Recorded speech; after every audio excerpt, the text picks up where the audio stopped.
பார்த்துட்டு இருக்க அந்த துணியோட பேர் ஷவுட் ஆஃப் டூரின்னு சொல்லுவாங்க. டூரின் ஏன் சொல்கிறாங்கன்னா, இத்தாலி நாட்டில் டூரின் நகரத்தில் ஜான் த பேப்டிஸ்ட் சர்ச்சில் இந்த துணி இப்போ வைக்கப்பட்டது. ஷவுட்னா போர்வைன்னு இருக்கும். ஏன் போர்வைனா, இந்த துணியோட நீளம் 14 அடி, அகலம் 4 அடி. ஏன் 14 அடி துணி இருக்கிறது அப்படின்னு சொன்னால், இவரோட ஒரிஜினல் ஹைட்டு 6.4.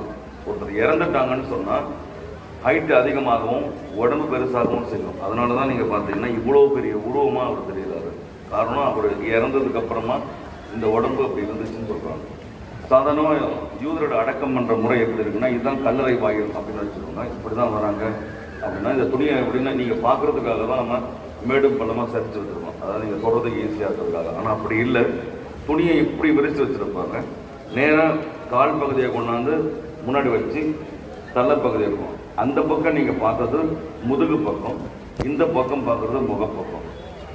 இந்த துணி இவ்வளோ ஃபேமஸ் ஆகிறதுக்கு என்ன காரணம் அப்படின்னு சொன்னால், இந்த படம் தான் ஃபேமஸ் ஆகிறதுக்கு ஒரே காரணம். என்னென்னா, நீங்கள் துணியை பார்க்கும்பொழுது அந்த துணியில் உருவம் பதிஞ்சிருக்கும். அப்படின்னா நீங்கள் பார்த்தீங்கன்னா உருவம் தெரியாது, எக்ஸ்போஸ் ஆகி வெளியெல்லாம் தெரியாது. ஆனால் அவங்க என்ன பண்ணுறாங்கன்னா, 50 ஆண்டுகளுக்கு ஒரு முறை மட்டும்தான் இந்த துணியானது காட்சிக்கு வைக்கப்படும். இதுக்கு வேறு ஏதாவதுன்னா, நீங்கள் கோவாவில் 10 வருஷத்துக்கு ஒரு முறை பிரான்சிஸ் அவரோட உடம்பை வைக்கிற மாதிரி இதுவும் 50 ஆண்டுகளுக்கு ஒரு முறை தான் காட்சிப்படுத்தப்படுகிறது.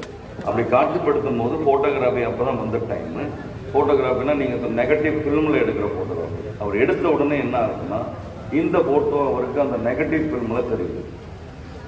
அது தெரிஞ்ச உடனே அவர் ஆச்சரியப்படுறாரு, ஒருவேளை தப்பாக இருக்குமோன்னு சொல்லி நிறைய ஃபோட்டோ எடுக்கிறாரு. எத்தனை ஃபோட்டோ எடுத்தாலும் அது இப்படி தான் வர ஆரம்பிக்குது. அந்த துணிக்கும் இந்த ஃபோட்டோவுக்கும் உள்ள வித்தியாசம் என்னன்னு இதில் பார்த்தா தெரியும். அந்த துணியில் முகம் அமைங்கி இருக்கும், வெளியே தெரியாது. நீங்கள் ரொம்ப உத்து பார்த்தா மட்டும்தான் அந்த முகம் தெரியும். ஆனால் இங்கே அப்படி இல்லை, இந்த முகம் உங்களுக்கு வெளியே தெரியும்.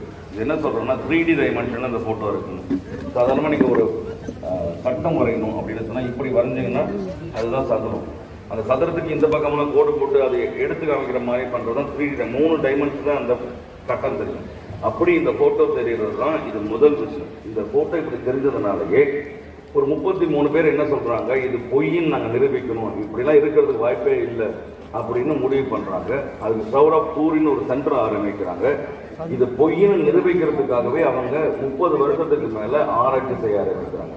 இது வரைக்கும் அதிக ஆராய்ச்சிக்கு உள்ளான ஒரு பொருளில் இந்த துணியும் இருக்கிறது, அதிக ஆராய்ச்சி உட்பட்டதில்.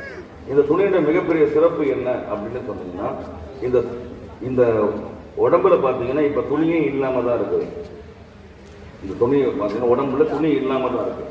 ஆனால் இந்த துணி எங்கிருந்து வந்துச்சு, இந்த துணி எப்படி